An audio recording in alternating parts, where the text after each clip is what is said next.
What is narcissistic personality disorder? What actually makes it up? What do you actually see inside of a person that's narcissist? Maybe you're at the point where you're wondering, am I dealing with a narcissist? And so we're going to talk through some of the diagnostic criteria of what it actually looks like to have someone in your life that is narcissistic or that is a narcissist. Now, just so you know, we're not diagnosing people here. We're not saying, hey, this person is, but we're saying if this person walks like a duck, talks like a duck, quacks like a duck, looks like a duck, swims like a duck, it might be a duck. You know, at the end of the day, like we're only going off of behaviors, of how people are acting, of how people are responding, of what is being demonstrated versus just the lies that they're telling you on a day-to-day basis. So you may ask, how do I know so much about this? I know about this because I am a narcissist. And all of these 9 characteristics that we're going to walk through really quick, I've exemplified. I've had in my life and I've done over and over and over again in multiple relationships, hurting multiple people, destroying relationships, having a lot of different things fall apart in my life because I was more consumed with myself and the mask and everything else except actually the truth of the situation. So I'm on this platform as raw motivations to be able to provide hope for people that you can heal from narcissistic abuse. And you can start to understand what it looks like so you don't go back and so that you break free of that trauma bond and continue to move forward with who you are called and who you're meant to be. So diving in really quick, let's look at it. So there's 9 different diagnostic criteria, okay? 9 different ones that the DSM-5 defines, and it's what psychologists, therapists use to be able to diagnose a person of if they have NPD or not. Okay, so let's dive into them. First one, has a grandiose sense of self-importance. The example is exaggerates achievements and talents, expects to be recognized as superior without those achievements. Okay, so a narcissist oftentimes is looking at this idea of like, I'm so important, I'm so amazing, and like putting that on like a pedestal of like, you have to be able to love me, you have to be able to serve me because of how great I am. Now, a lot of times this would be very much accentuated in like my job environment. Like I was the best person ever. I knew how to do stuff faster. I could do a better job at it. I could convince everybody else that I was doing better at it. I'd fix everybody else's problems. Like I would always show up in this way saying, see, I am this great. Now, it didn't matter if I knew how to do it, or it didn't matter if I got someone else to do it for me, and it didn't matter if I didn't know what I was doing, but I made myself look good. All it was I was like, yep, I'm that amazing. And so I thought I was number 1, no matter what. Number 2, when we talk about the diagnostic criteria, is preoccupied with fantasies of unlimited success, power, brilliance, beauty, or ideal love. A lot of times you'll see a narcissist that loves to be in control of other people, loves to dominate another person. And so you'll have this kind of like power control. You get in the relationship and they're always trying to one-up you. They're always trying to push you down just a little bit to make themselves feel better.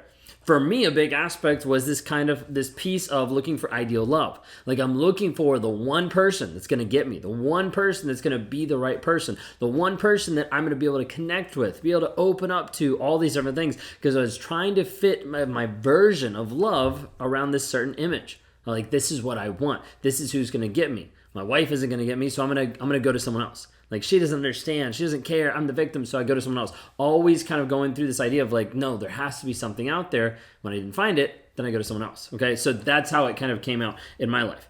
Number 3, believes that he or she is special and unique and can only be understood or should associate with other special or high status people or even like institutions. Sometimes this comes with like a chip on the shoulder of like, everybody's just really dumb. Like people don't actually understand like what's going on. People don't understand how amazing I actually am. And so sometimes I'll be like, there's no point in me even explaining it to you. Like you're not going to get it. Like let me explain it to someone else who actually is going to get it. Let me explain it to someone else who actually has the IQ to be able to handle what I'm going to communicate to you. Like a lot of times this kind of like snob nose, like looking down on other people was very much associated with this. Did you have a narcissist in your life that was like, yeah, they thought they were like the best thing since sliced bread? Like absolutely the most special person on the planet. The world revolved around them. Like a lot of times you'll see that because you're interacting with someone who thinks no one else really gets me. Like I'm pretty amazing. It's hard to find other amazing people out there to actually communicate with. And so a lot of times they don't. Or a lot of times they'll put everybody else down saying, these people are pretty awful. I'm pretty amazing. Okay, going back to the grandiose sense of self-importance. All right, number 4, requires excessive admiration. Now, this could look like constant texting. This could look like constant communication. This could look like you have to be placating to their needs, their desires, their demands over and over and over again. when we're talking about this thing of admiration, there's also a piece of it that narcissist wants you to adore them. Narcissist wants you to put them up on a pedestal. Like a narcissist wants you to serve them. So like, think of it this way, like if the narcissist is like the king of the universe, like they want you to bow down and worship them. Really, like that's like a piece of it. And a piece of it that like when this person pays this attention to me, I feel better about myself. Because I don't really feel good about myself. I have to have someone else feel good about me, so I feel good about me. All this stuff kind of like going all different directions, but not really getting to the root of the problem, which is narcissist's own insecurity. Guilt, shame, responsibility, accountability that they're running from over and over and over again. So I would always want to run from it, but I always wanted attention.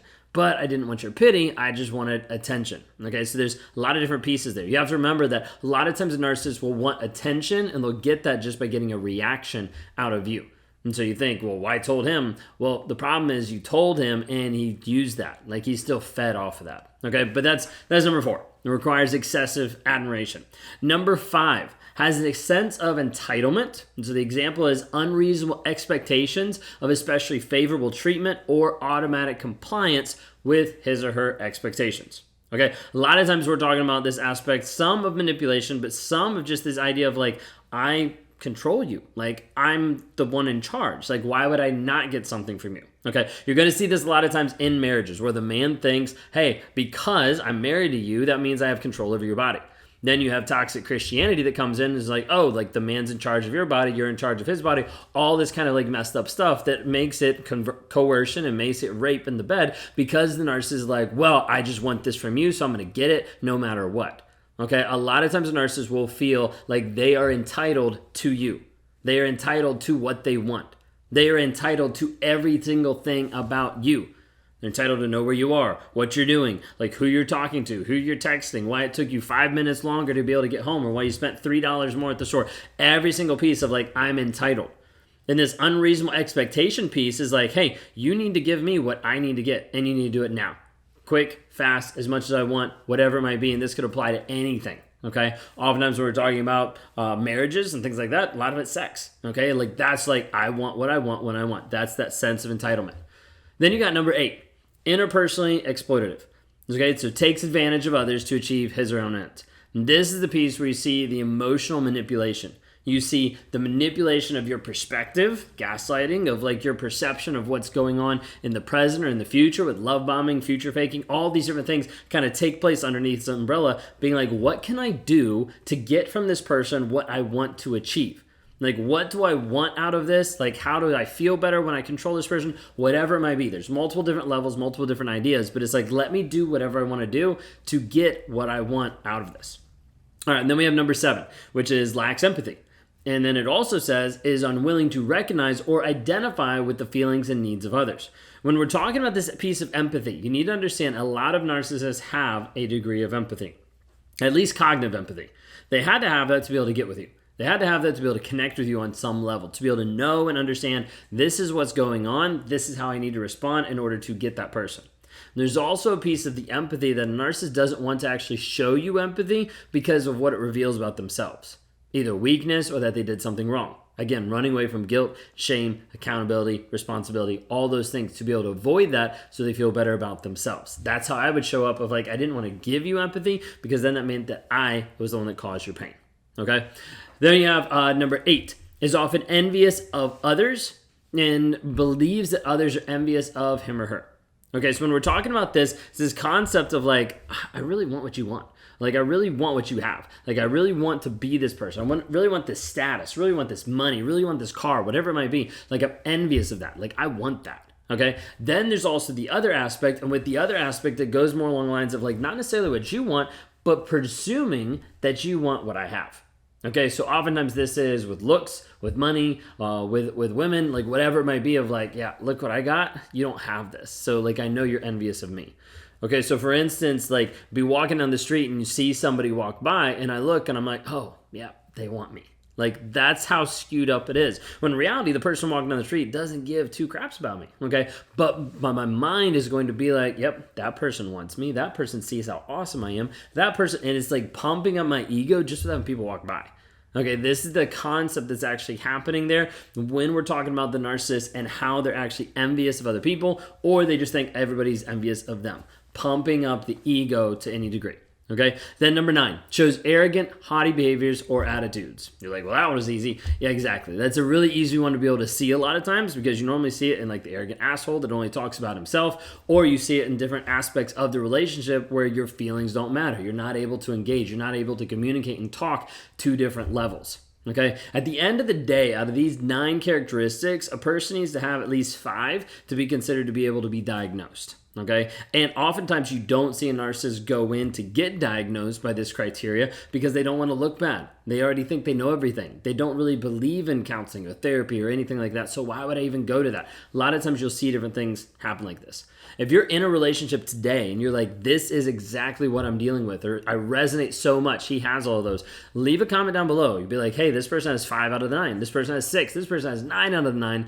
And then go to escapetoxicity.com. You can click the link below. You can click the link in any of the bios. Escapetoxicity.com to start getting free from toxicity, from the abuse, from the narcissist, from the person in your life that has hurt you, that's damaged you, that has abused you, that has left you at a place where you're no longer pursuing your dreams, your hopes, or your vision. And there's a lot of other things that are stuck on top that we don't have time to get into. But the trauma bond, the cognitive dissonance, the intermittent reinforcement that is keeping you trapped in a relationship that you really don't want to be in. But it feels like you love this person because you keep going back over and over. EscapeToxicity.com. Start the 7-day challenge today to be able to break you free.